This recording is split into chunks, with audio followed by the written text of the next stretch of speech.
And to say the least, that the Diamond Kingdom got their asses blown out completely is the understatement of the century, I feel, as the Golden Dawn just completely cleaned up whatever they attempted, or whatever this was supposed to be, an invasion. Yeah, no, like that was going to be happening or anything. No, unfortunately, yeah, shocker, these Diamond Kingdom lackeys just did nothing. Even for the 3 shining generals, like out of all of them, like 3 of the 8 were taken out without any sense of a problem whatsoever.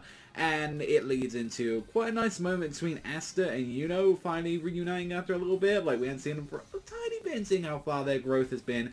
Not to mention quite an interesting conversation with Yami and Vengeance, and how they're like, you got like, it's pretty much going towards the audience, whereas like, you guys kind of know what is going on, right, and know exactly what Yami's way of thinking is, and especially as well with the fact of that the how the anime kind of discusses the fact that like, and especially as well as like they kind of spoil it like in the opening what exactly Yami was going to address anyway, which is one thing to mention as well. This opening previewed the start of the new, I should say, the new year of Clover, or the second year of the production starting, and talking about especially the fact that we got a new opening, we got a new ending. I like the ending much more than the opening. Like, again, I've listened to it. It's been a couple of days since the actual episode like came out, and I've sit down and like listened to the opening again, and still it is not warming up to me whatsoever. It might be to do with some other visuals, but again, I'm not a big fan of the song whatsoever.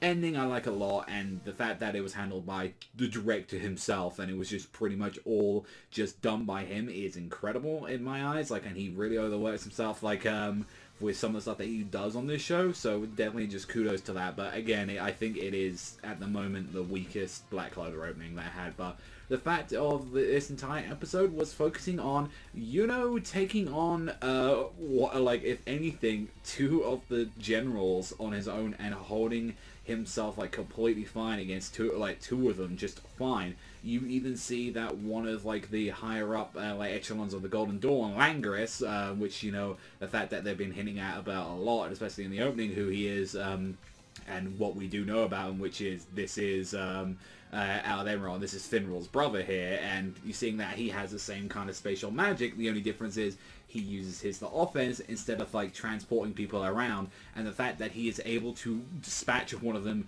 with ease, where he grabs his claw, swipes down, and he takes a bunch of space. Like, I think of it as way like his power is a lot like Okuyasu's from like JoJo Part 4, where it's just like, I just took this reality and who knows where that goes after that's taken care of. And it's like he rips a good chunk out of one of that guy's like side of his body and alongside the buildings, and he's like, oh well, looks like I kind of ripped up the buildings, but then again, I suppose they can just rebuild it.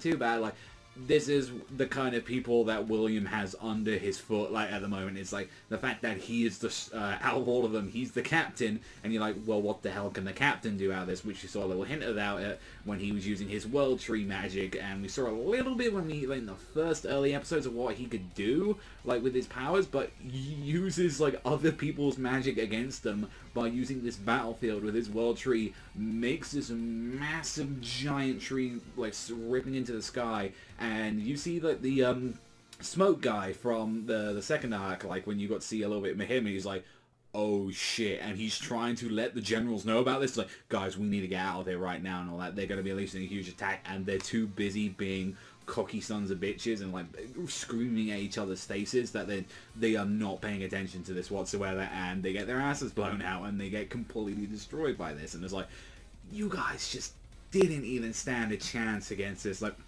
with all the bickering and like everything that was going on, and whilst this, Yami's like, I need to talk to Vengeance. You guys help citizens, just do that. And like, that's pretty much what they do until like they encounter Yuno, who deals with the lightning guy, and like that's the one he thoroughly takes on. Vengeance just like pretty much like one shots like the weird clay dude, where it's just like, oh, there we go, taking care of that problem right there. Like, sure, that'll be nothing will matter. And like, honestly, like most of the the Yuno fight was, I honestly thought was fine. There was some little rough parts here and there, but it's like, you're seeing is like, this is how far he's gone, and then the fact of the matter is like, when Thinral finally like come across Yuno, he's like, oh, look at this Golden Door guy, like he's complete opposite of us, and you know how he's gonna act, and you find out that he's really nice. He's actually really kind. He's like, the fact that after you got the shit kicked out of you and you look like that at the moment means you just got so much stronger, and he's like really happy, and he's like, he's actually generally smiling, considering like with Belle, who I forgot how kind of annoying she can kind of be, like, because there's so little Belle in the manga, whereas like they're clearly giving her more lines and dialogue on there. Like, I think she's actually voiced by a famous Japanese voice actor as well, like when they first casted her, because it's like she only has a few lines, but she's like there like dancing around saying, no, it's my, you know, she's arguing with the generals, and it's like, just Belle, just please, just shoot your arrows, please. Alright then, and just blast these massive like four-sided like bows just going around taking out everyone, and like, okay, yeah, no, this is what Yuno can do at the moment, and it's like, this is how much of a higher power he is because of the fact that he has this sylph with him. And again, like, Vengeance acknowledges this, whereas like these are the two kind of like this is one of the hot shots that's kind of getting up there at the moment, and even as well as like both Yami and Vengeance kind of like, at least knows that it's like they kind of come from the same area, at least they know about that. And then I would say, like, with the ending of this episode is the conversation with Yami, and not to mention with Vengeance. So they go up there, he's like, he's just like, one thing to know as well, that Yami's been one of the characters that I feel like has always looked a little bit off when they animate him for the most part, where it's like, he has some really good animated moments, but I feel like even just normal shots, he's always looked a little bit off model or something, or like that isn't how Yami normally looks in the manga. But for some reason in this episode, he like looked just 1-to-1 from the manga. Look really creepy. They just looked at these shots like, alright, no, this is how he looked like. We've been fucking up his design a little bit. Like, I guess it's just like his face has always been a little bit off model for a tiny bit on there, but it looks really good now, and honestly, I hope that means good changes for the future, if anything. He starts talking about with Vengeance, like, yeah, your magic's World Tree magic, as they're sitting up on a tree, and he's like, yes, what about it? And it's like, my gut instinct's telling me about something right now, and he's like looking into his eyes and seeing it, and seeing there is a familiarity from what we've seen with Leet, which they're not trying to hide, and a lot of people be like, why is he hiding his face then all this time? Why does he have the same mannerism? He has the same kind of little eye stuff going on there. It's like, hey, take off that helmet, and he's just smirking just underneath there. So it's like, oh, I wonder what's under that mask, and I feel like, well, you're gonna get your answer. All I can say, you're gonna get your answers next week, exactly what that is. So that's like, oh, that would explain how powerful he is, but the problem is that the Grimoire scenario, where it's like, well, you can, like, again, that's the biggest thing of, like, how do you have potentially two Grimoires, if that's a fact, since people are normally just have naturally one,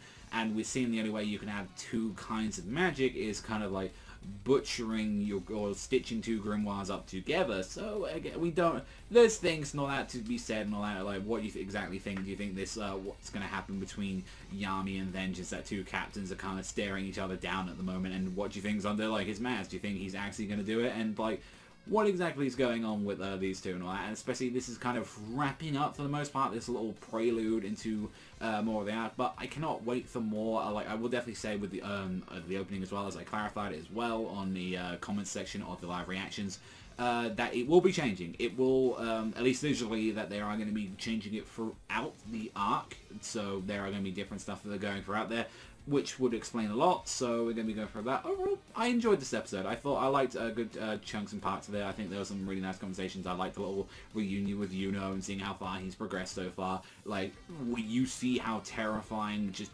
people on his crew, like the Golden Dawn, like, you have crazy monsters like Langris roaming around, and it's like, it's not just Yuno that he's only, like, regardless, you've only seen Klaus and Mimosa, who are like middle echelon, like slightly above like the lower rank ones, and it's like, no, you look at like where like his highest soldiers are, which is like that Earth dude, like I believe the lieutenant's the big chubbier guy, and it's like, these are the kind of people he has under there, and they're just cleaning house at the moment. It's like, this is Golden Dawn, this is why they're top.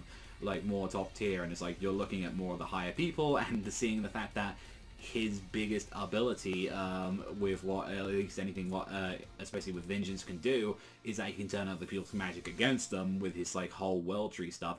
And there was one little note that you got with the Smoke guy, where it's like both him and Yami have a history, and it's like he actually knows him from when he was a younger, and they show his younger design from like what he looks like in like Quartet Nights, which was a nice little thing. I thought that was a nice little cameo on there. But overall, what do you guys think? That's all from me though for this episode. Let me know what you guys think in the section down below. I'll see you guys though next time.